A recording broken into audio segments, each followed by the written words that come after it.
Puji Tuhan, kembali kita membaca firman Tuhan dari kitab Ester 2 ayat 1 sampai 23. Demikian firman Tuhan. Sesudah peristiwa-peristiwa ini, setelah kepanasan murka Raja Ahasiweros surut, terkenanglah Baginda kepada Wasti dan yang dilakukannya dan kepada apa yang diputuskan atasnya. Maka sembah para biduanda raja yang bertugas pada Baginda. Hendaklah orang mencari bagi raja gadis-gadis, yaitu anak-anak dara yang elok rupanya. Hendaklah raja menempatkan kuasa-kuasa di segenap daerah kerajaannya, supaya mereka mengumpulkan semua gadis, anak-anak dara yang elok rupanya, di dalam benteng Susan, di balai perempuan, di bawah pengawasan Hegai, sida-sida raja, penjaga para perempuan. Hendaklah diberikan wangi-wangian kepada mereka. Dan gadis yang terbaik pada pemandangan raja, baiklah dia menjadi ratu ganti Wasti. Hal itu dipandang baik oleh raja, dan dilakukanlah demikian. Pada waktu itu ada di dalam benteng Susan seorang Yahudi yang bernama Mordekai bin Yair bin Samai bin Kis, seorang Benyamin, yang diangkut dari Yerusalem sebagai salah seorang buangan yang turut dengan Yekonya, Raja Yehuda, ketika ia diangkut ke dalam pembuangan oleh Raja Nebukadnezar, Raja Babel. Mordekai itu pengasuh Hadasa, yakni Ester, anak saudara ayahnya. Sebab anak itu tidak beribu bapa lagi. Gadis itu elok perawakannya dan cantik parasnya. Ketika ibu bapanya mati, ia diangkat sebagai anak oleh Mordekai. Setelah titah dan undang-undang raja tersiar dan banyak gadis dikumpulkan di dalam benteng Susan di bawah pengawasan Hegai, maka Ester pun dibawa masuk ke dalam istana raja di bawah pengawasan Hegai, penjaga para perempuan. Maka gadis itu sangat baik pada pemandangannya dan menimbulkan kasih sayangnya. Sehingga Hegai segera memberikan wangi-wangian dan pelabur kepadanya, dan juga 7 orang dayang-dayang yang terpilih dari isi istana raja, kemudian memindahkan dia dengan dayang-dayangnya ke bagian yang terbaik di dalam balai perempuan. Ester tidak memberitahukan kebangsaan dan asal-usulnya, karena dilarang oleh Mordekai. Tiap-tiap hari, berjalan-jalanlah Mordekai di depan pelataran balai perempuan itu untuk mengetahui bagaimana keadaan Ester dan apa yang akan berlaku atasnya. Tiap-tiap kali seorang gadis mendapat giliran untuk masuk menghadap Raja Ahasiweros, dan sebelumnya ia dirawat menurut peraturan bagi para perempuan selama 12 bulan. Sebab seluruh waktu itu digunakan untuk pemakaian wangi-wangian. 6 bulan untuk memakai minyak mur, dan 6 bulan lagi untuk memakai minyak kasai, serta lain-lain wangi-wangian perempuan. Lalu gadis itu masuk menghadap raja, dan segala apa yang dimintanya harus diberikan kepadanya untuk dibawa masuk dari balai perempuan ke dalam istana raja. Pada waktu petang ia masuk, dan pada waktu pagi ia kembali. Tetapi sekali ini ke dalam balai perempuan yang kedua di bawah pengawasan Saas Gas, sida-sida raja, penjaga para gundik, ia tidak diperkenankan masuk lagi menghadap raja, kecuali jikalau raja berkenan kepadanya dan ia dipanggil dengan disebutkan namanya. Ketika Esther, anak Abihail, yakni saudara ayah Mordekai, yang mengangkat Esther sebagai anak, mendapat giliran untuk masuk menghadap raja, maka ia tidak menghendaki sesuatu apapun selain daripada yang dianjurkan Hegai, sida-sida raja, penjaga para perempuan. Maka Esther dapat menimbulkan kasih sayang kepada semua orang yang melihat dia.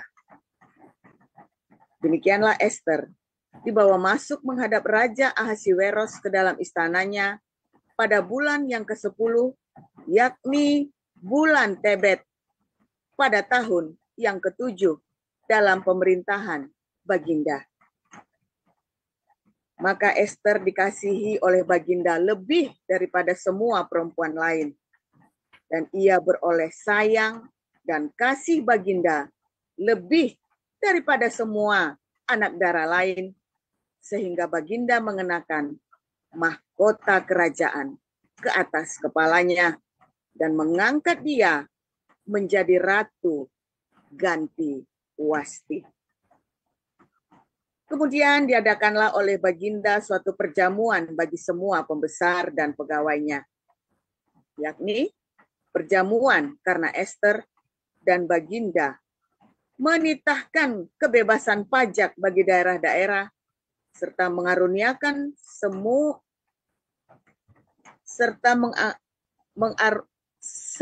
mengaruniakan anugerah sebagaimana layak bagi raja. Selama anak-anak dara dikumpulkan untuk kedua kalinya, Mordekai di pintu gerbang istana raja. Adapun Esther tidak memberitahukan asal-usul dan kebangsaannya seperti diperintahkan kepadanya oleh Mordekai, sebab Esther tetap berbuat menurut perkataan Mordekai, seperti pada waktu ia masih dalam asuhannya. Pada waktu itu, ketika Mordekai duduk di pintu gerbang istana raja, sakit hatilah Bigtan dan Teres, dua orang sida-sida raja yang termasuk golongan penjaga pintu. Lalu berikhtiarlah mereka untuk membunuh Raja Ahasiweros. Tetapi perkara itu dapat diketahui oleh Mordekai. Lalu diberitahukannya lah kepada Esther, sang ratu. Dan Esther mempersembahkannya kepada raja atas nama Mordekai. Perkara itu diperiksa dan ternyata benar. Maka kedua orang itu disulakan pada tiang. Dan peristiwa itu dituliskan di dalam kitab sejarah di hadapan raja. Demikian. Selanjutnya, silakan Ibu Lilis dari 1 Timotius pasal 4 ayat 1 sampai 16. Timotius, bentar ya Pak. Ya, 1 Timotius 4 ayat 1 sampai berapa Pak? 1 sampai 16. Oh iya. Baik. Tetapi Roh dengan tegas mengatakan bahwa di waktu-waktu kemudian ada orang yang akan murtad, lalu mengikuti roh-roh penyesat dan ajaran setan-setan, oleh tipu daya pendusta-pendusta yang hati nuraninya memakai cap mereka. Mereka itu melarang orang kawin, melarang orang makan makanan yang diciptakan Allah supaya dengan pengucapan syukur dimakan oleh orang yang percaya dan yang telah mengenal kebenaran. Karena semua yang diciptakan Allah itu baik, dan suatu pun tidak ada yang haram, jika diterima dengan ucapan syukur, sebab semuanya itu dikuduskan oleh firman Allah dan oleh doa. Dengan selalu mengingatkan hal-hal itu kepada saudara-saudara kita, engkau akan menjadi seorang pelayan Kristus Yesus yang baik, terdidik dalam soal-soal pokok iman kita, dan dalam ajaran sehat yang telah kau ikuti selama ini. Tetapi jauhilah tahayul dan dongeng nenek-nenek tua. Latihlah dirimu beribadah. Latihan badani terbatas gunanya, tetapi ibadah itu berguna dalam segala hal, karena mengandung janji, baik untuk hidup ini maupun untuk hidup yang akan datang. Perkataan ini benar dan patut diterima sepenuhnya. Itulah sebabnya kita berjerih payah dan berjuang, karena kita menaruh pengharapan kita kepada Allah yang hidup, Juru Selamat semua manusia, terutama mereka yang percaya. Beritakanlah dan ajarkanlah semuanya itu. Jangan seorang pun menganggap engkau rendah karena engkau muda. Jadilah teladan bagi orang-orang percaya dalam perkataanmu dan tingkah lakumu, dalam kasihmu, dalam kesetiaanmu, dan dalam kesucianmu. Sementara itu, sampai aku datang, bertekunlah dalam membaca kitab-kitab suci, dalam membangun dan dalam mengajar. Jangan lalai dalam mempergunakan karunia yang ada padamu, yang telah diberikan kepadamu oleh nubuat dan dengan penumpangan tangan sidang penatua. Perhatikanlah semuanya itu, hiduplah di dalamnya supaya kemajuanmu nyata kepada semua orang. Awasilah dirimu sendiri dan awasilah ajaranmu. Bertekunlah dalam semuanya itu, karena dengan berbuat demikian, engkau akan menyelamatkan dirimu dan semua orang yang mendengar engkau. Demikian firman Tuhan. Ya, terima kasih para lektor, Ibu Nirliana, Bu Lilis, terima kasih Pak Ida, terima kasih Pak Hawi.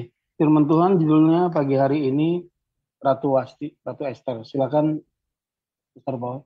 Ya, tolong ayat 16 tadi di garis bawahi, diwarnain maksudnya, dikasih warna. Ya, ini ya. Awasilah dirimu sendiri dan awasilah ajaranmu, saudara ya. Bertekunlah semuanya dalam semuanya itu, karena dengan demikian engkau menyelamatkan dirimu dan semua orang yang mendengarkan engkau. Ya, saudara, banyak orang, para penginjil-penginjil, pelayan-pelayan Tuhan, ya, dia begitu getolnya, ya, memberitakan firman Tuhan, saudara ya, memberitakan Injil dalam tanda kutip, ya, apapun, menjelek-jelekan Islam lah, atau umumnya memberitakan Injil dalam versinya masing-masing, saudara ya. Tetapi mereka lupa, saudara ya, bahwa tindakan kita, kelakuan kita berbicara lebih keras daripada mulut kita, saudara. Pemberitaan Injil yang paling efektif adalah dengan apa, saudara? Perbuatan kita. Ya, itu lebih efektif. Menjadi teladan, saudara. Walaupun Anda perlu memberitakan, tetapi perbuatanmu itu akan mengkonfirmasi pemberitaanmu. Kalau pemberitaanmu begitu hebat, tapi perbuatanmu tidak sebanding dengan apa yang kamu beritakan, justru akan mematikan semua yang kamu katakan itu akan mati, saudara. Menjadi sia-sia. Justru akan membuat cemoohan. Ya, kalau perbuatanmu tidak seperti yang kamu katakan, tidak seperti yang kamu beritakan, maka semua berita Injilmu itu akan menjadi cemoohan. Ya, jadi tadi kita baca kitab Esther, saudara ya. Bagaimana Esther dia berlaku sedemikian rupa, ya. Kalau kita kemarin baca urutannya dari mulai Daniel, Sadrah, Mesah, Abednego, ya. Bagaimana mereka menolak untuk memakan, bahkan untuk makan makanan yang bermewah-mewah, makan hidangan raja yang dipersembahkan berhala. Tetapi mereka juga menjaga hidup mereka sangat hati-hati, saudara. di dalam iman mereka, dalam kesalehan mereka, ya, dalam kepius, ya. Pius itu ya adalah kesalehan, kehidupan, kelakuan yang benar, ya. Kelakuannya benar, saudara, ya. Banyak orang kehidupannya tidak menjadi berkat. Kalau tadi lihat Esther, ya, bahkan keluarganya, Mordekainya, bahkan kehidupannya semua bisa menjadi berkat bagi banyak orang, saudara. Dan Esther dikatakan mendapat kasih karunia di hadapan raja dan semua orang yang ada sekitarnya. Berkenan, saudara, ya. Karena ada kehidupan yang pius, yang saleh.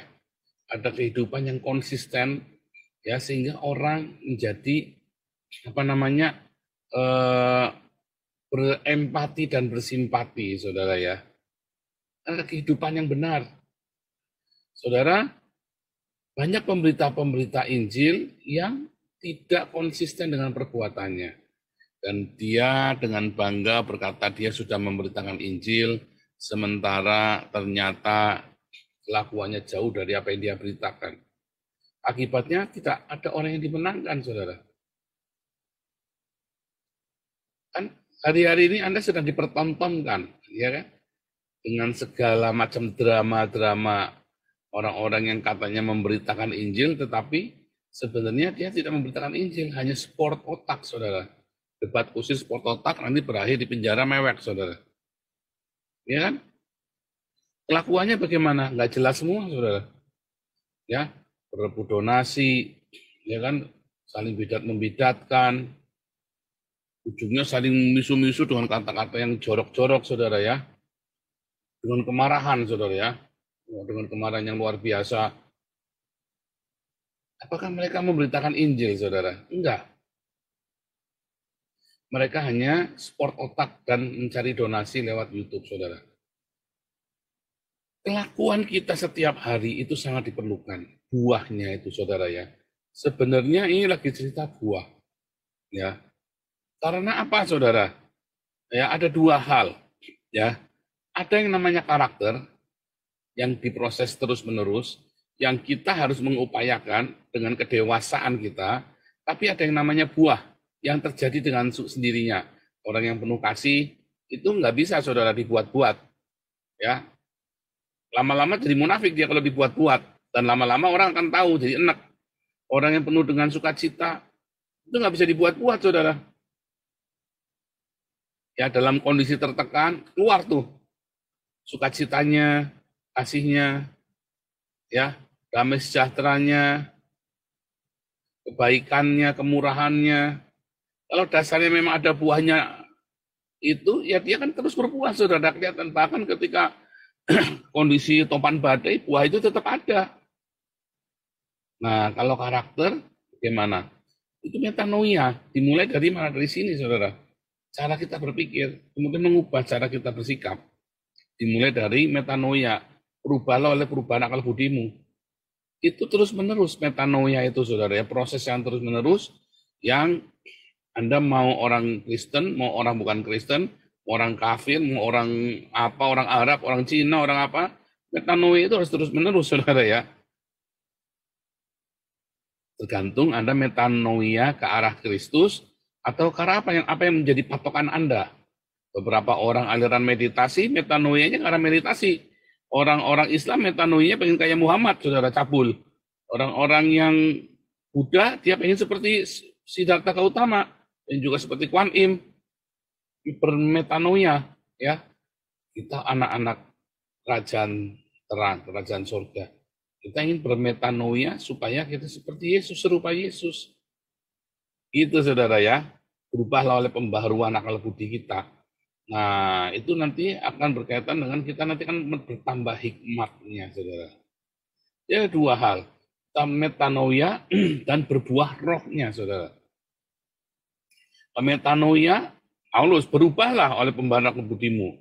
Kalau buah roh, itu hasil otomatis, natural. Ya, Anda nggak bisa korok-korok itu pohon itu berbuah nggak? Kalau nggak berbuah, wah, gua cekek lu pohon. Nggak bisa, saudara.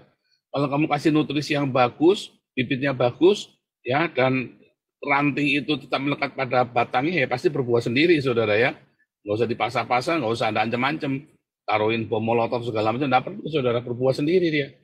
Asal benar perlakuan treatmentnya itu otomatis. Tapi kalau metanoia harus kita yang mengupayakan. Ya, bagaimana kita bersikap, karena tiap zaman berbeda, saudara ya. Ya, makan jangan kecap-kecap. Kalau minum air jangan diseruput-seruput kayak anjing. Misalnya kan ada orang-orang yang begitu ketatnya. Itu berubah setiap zaman. Ya, kedisiplinan ya di dalam kehidupan sehari-hari yang kita kejar, yang kita targetkan, semua itu berubah disesuaikan dengan zaman, saudara. Kalau metanoia itu ya. Namun kalau kita punya metanoia kita ke arah Kristus, maka nggak akan lekang oleh zaman. Nah, kalau kita mengawasi diri kita sendiri dan mengawasi ajaran kita, apa yang kita beritakan, makanya saudara, kalau saudara lagi ngomong, Anda sudah ngalami belum yang Anda ngomong? Itu penting, saudara ya. Kalau Anda belum ngalamin, Anda rugi loh. Alamin dulu, saudara ya. Setiap saya ngomong sama Anda, saya sudah ngalamin. Sehingga kalau saya ngomong itu mantap, saudara ya. Saya sudah ngalami. Ya. Tanpa pengalaman itu, Anda akan menjadi kosong. Pemberitaanmu akan tidak ada isinya. Bahkan Anda sudah mengalami pun, cocok-cocokan juga bisa kan? Cocokmologi saja kan? Oh, jangan-jangan karena ini, jangan-jangan. Anda yakin nggak karena itu? Oh, pasti karena ini. Jangan-jangan itu tahayul nenek-nenek tua lagi. Ya kan? Oh, kamu begini, ini Agustan kena asap ini. Oh, ini siapa lagi kena asap, sedikit-sedikit asap. Jangan-jangan tahayul lagi.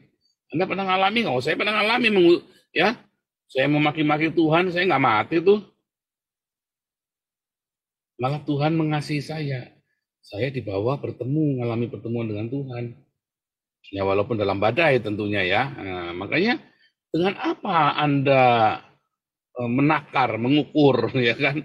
Semua kan ada ukurannya. Metanoia itu tiap hari terjadi, saudara ya. Kita mau seperti Yesus. Bagaimana supaya seperti Yesus? Ya logos. Dari logos itu kita bisa seperti Yesus, ya. Hanya logos, ya. Dari logos. Lalu Anda penuhi logos itu dengan cinta. Sehingga Anda bisa menjadi serupa dengan Kristus, saudara. Tetapi kalau buah, itu dengan sendirinya hubunganmu bersama dengan Kristus, ya, hubunganmu dengan Kristus itu yang akan menghasilkan buah otomatis. Kasih itu keluar sendiri, sukacita itu keluar sendiri, damai sejahtera itu keluar sendiri.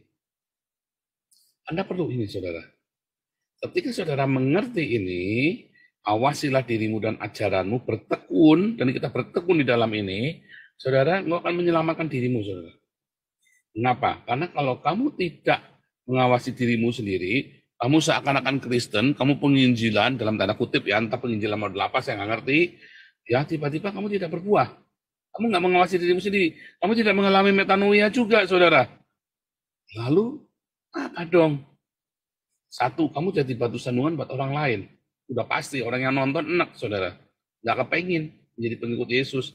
Pengikutnya aja kayak begitu, saudara. Nggak kepengen, saudara.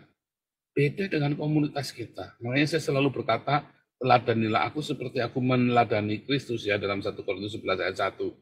Mengapa saudara saya selalu berkata gitu? Saya sedang mengingatkan diri saya sendiri, hati-hati hidup menjadi teladan. Hati-hati. Ya, bertekun, harus bertekun. Saya selalu koreksi tiap hari dengan antara metanoia dengan buah roh, saudara. Ya, metanoia itu kan membuat Anda jadi dewasa ya, Anda kan menjadi, sehingga Anda yang tadinya sering konflik jadi lebih jarang berkonflik, gitu ya. Anda lebih, tadinya Anda nggak tahu cara menghadapi sebuah konflik, Anda jadi lebih pintar, lebih dewasa. Ya, metanoia itu membuat Anda seperti itu. Ya, kalau buah roh itu membuat Anda semakin menjadi berkat dan dinikmati oleh orang lain, dan Tuhan yang akan menambahkan buah itu kepadamu, saudara, menjadi ukuran dari kamu sudah selamat apa enggak. Ya, karena orang non-Kristen dia bisa bermetanoia ya seakan-akan dia seperti seorang yang Kristen, saudara, kayak Buya Sakur. Dia punya pikiran, punya metanoia, ya kan? Kayak Gus Dur, ya kan? Dan beberapa orang-orang Islam yang sangat liberal ya, mereka bermetanoia, saudara. Seperti metanoianya orang Kristen, cara berpikirnya. Artinya ada sebuah kebenaran universal. Tapi kalau buah roh itu nggak bisa nipu, nggak bisa dibuat, saudara. Karena buah roh itu timbul dengan sendirinya akibat hubunganmu bersama dengan Tuhan. Kasihmu melimpah, sukacita, damai sejahtera, kebaikanmu, kemurahanmu, itu melimpah otomatis dalam segala tekanan, dalam segala keadaan, dalam segala gencatan, saudara. Ya, penguasaan diri, kesetiaan, itu semua otomatis semua, saudara ya. Sabaran itu keluar sendiri. Buah roh itu keluar sendiri. Nah, kalau kamu mengawasi dirimu dan ajaranmu dan bertekun di dalam itu, kamu akan menyelamatkan dirimu. Karena kamu jadi tahu, oh ternyata aku tidak berbuah. Anda sadar. Aku pemberitaan Injil kemana-mana, saya sadar, saudara ya. Saya memberitakan Injil kemana-mana, ternyata buah saya nggak ada. Saya sadar, saya bertobat. Nah, akhirnya sekarang buah itu makin nyata. Saya merasakannya, istri saya merasakannya, anak-anak merasakannya, semua orang yang dekat di sekeliling saya merasakan buah itu. Ya, selain menyelamatkan diriku sendiri, ya karena aku jadi tahu selama ini aku tidak berbuah. Selama ini jadi saya sadar, aku tidak berbuah. Kenapa bisa begini? Anda nyadar nggak kalau Anda nggak berbuah? Hati-hati, saudara. Anda harus sadar diri. Anda berbuah apa enggak? Harus jujur. Di mana buah karaktermu, ya kan? Ada buah rohmu, ada buah jiwa-jiwa enggak di situ? Anda harus sadar, Anda harus jujur loh. Enggak ada. Oh, buah roh gimana buah roh? Waduh, saya gerusa-gerusu, saya pemarah, saya masih pendendam, saya masih tidak ada sukacita, saya masih, dan seterusnya ya, tidak penguasaan diri. Anda belum berbuah. Wah, jangan-jangan Anda belum lahir baru. Dan Anda belum bertekun di dalam, atau Anda belum bertekun dalam kelahiran barumu. Kamu berhenti. Ya. Dan menyelamatkan semua orang yang mendengar pemberitaanmu, saudara. Kalau Anda bertekun, ya, Anda mengawasi dirimu sendiri, bertekun di dalam itu, saudara ya. Maka selain kamu sendiri yang selamat, orang-orang sekeliling kamu juga akan diselamatkan. Itulah sebabnya Paulus berkata satu orang diselamatkan, seluruh keluarganya diselamatkan. Dengan percaya banget Paulus ngomong begitu. Kenapa? Ya, dalam Kisah Rasul 16 ayat 31 itu ya. Kenapa bisa begitu? Ya karena orang-orang ini bermetanoia dan orang-orang ini juga mengalami kelahiran baru dan penuh dengan roh sehingga dia berbuah roh. Orang-orang sekitarnya selamat, saudara. Ikut ke bawah. Merasakan damai sejahtera dan keselamatan itu. Itu rumusnya kan begitu, saudara ya. Simpel sekali. Masalahnya Anda lalai untuk mengawasi diri, Anda lalai untuk jujur, apakah benar Anda ini sudah bermetanoia dan berbuah roh. Buah roh itu Anda nggak bisa buat-buat sekali lagi. Anda hanya satu-satunya adalah Anda harus melekat erat sama Tuhan Yesus dalam pembacaan firman dan berdiakonia. Sehingga Anda penuh dengan Roh Kudus dan penuh dengan rema, sehingga Anda bisa berbuah. Nggak ada cara lain. Ya, makanya pertanyaan, apakah aku sudah berbuah? Ya, apakah aku berbuah? Dan Anda nggak bisa menipu diri sendiri, saudara. Jujur, buahnya apa? Buahnya apa? Tanya yang jelas dong. Anda boleh menipu orang lain, Anda sendiri mau menipu dirimu sendiri. Saya mah dulu nanya ya, buah saya apa ya? Nggak ada, saudara.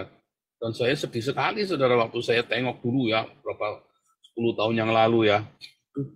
Itu ternyata nggak ada buahnya Tuhan ya. Nah, iya kamu.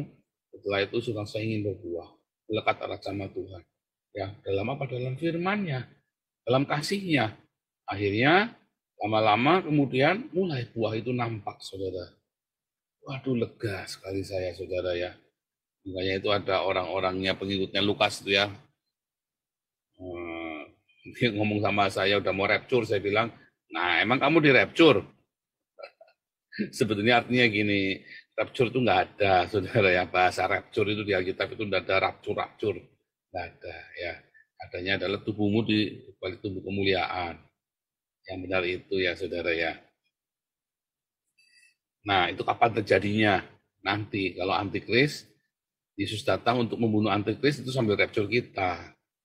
Itu maksudnya seperti itu, saudara ya. Saya nggak lagi ngutukin dia, cuma saya lagi. Dan memang syaratnya apa? Anda harus diakoninya loh, saudara. Kalau enggak, Anda nggak bisa rapture loh. Anda harus serahkan hartamu semuanya, Anda nggak punya kemilikan loh. Baru Anda bisa rapture loh. Anda bisa menyambut para ausia. Ya, yang benar adalah para ausia ya, bukan rapture ya.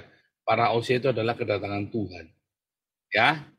Oke, awasilah dirimu sendiri, awasilah ajaranmu, bertekunlah dalam semuanya itu. Dengan demikian kamu selamatkan dirimu sendiri dan semua orang yang mendengar kamu. Jangan cuma debat kusir, saudara. Jangan cuma skor otak, hati-hati. Nanti Tuhan datang, kamu ditolak, saudara ya. Nanti kamu mati, kamu tidak masuk surga, terus kamu protes, ternyata kamu nggak ada buahnya. Ditanya buahnya apa? Nggak ada, nol putul. Ya, hati-hati saudara ya. Tuhan Yesus memberkati. Silakan.